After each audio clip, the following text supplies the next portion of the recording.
T20 క్రికెట్లో ఒక bowler మ్యాచ్ని 2 ఓవర్లలో తిప్పగలడా? చాలా అరుదు.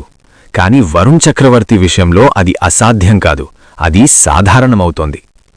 10 బంతుల్లో 3/5. ఇది కేవలం స్పెల్ కాదు, గేమ్ షిఫ్ట్. 3 వికెట్లు, కేవలం 10 బంతుల్లో 5 పరుగులు మాత్రమే. ఇది స్టాట్స్ కాదు, ఇది ప్రత్యర్థి జట్టుకి షాక్ థెరపీ. ఇతర బౌలర్లు దెబ్బలు తింటున్న సమయంలో వరుణ్ మాత్రం వేరే పిచ్ మీద బౌలింగ్ చేస్తున్నట్టు కనిపించాడు. బ్యాటర్లు ముందే ప్లాన్ చేసుకుని వచ్చినా బంతి చేతి నుంచి బయటకు వచ్చిన తర్వాతే నిజం తెలుస్తోంది. ఎందుకతను మోస్ట్ చిల్? ఎలాంటి హావభావాలు లేవు, ఒత్తిడి కనిపించదు. మ్యాచ్ పరిస్థితి ఎంత టెన్షన్ అయినా రిథం మాత్రం ఒకేలా ఉంటుంది. అదే నిజమైన ప్రమాదం. మ్యాచ్ని 2 ఓవర్లలో ఎలా తిప్పేస్తాడు? టీ20లో మొమెంటం అంటే అన్నీ. ఒక 15 పరుగుల ఓవర్ మ్యాచ్ను జారవిడుస్తుంది. కాని వరుణ్ లాంటి బౌలర్ ఒక 4 పరుగుల ఓవర్ ప్లస్ ఒక 2 వికెట్ల ఓవర్ వేస్తే మ్యాచ్ గేర్ మార్చేస్తుంది.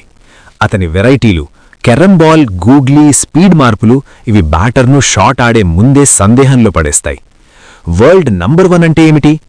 ర్యాంక్ అనేది కేవలం నంబర్ కాదు, అది కన్సిస్టెన్సీకి సర్టిఫికెట్. టీంకు అవసరమైనప్పుడు వికెట్ తీసుకురావడం, అదే అసలు విలువ. ఇండియాకు వికెట్లు కావాలంటే కెప్టెన్ చూపు ఇప్పుడు ఎవరిపై పడుతోంది? అదే సమాధానం.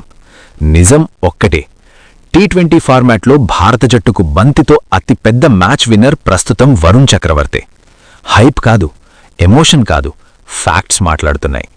ఇలా కొనసాగితే అతను కేవలం ఈ టోర్నమెంట్నే కాదు, ఈ ఎరాలో టీ20 బౌలింగ్ను డిఫైన్ చేసే ఆటగాడిగా నిలుస్తాడు.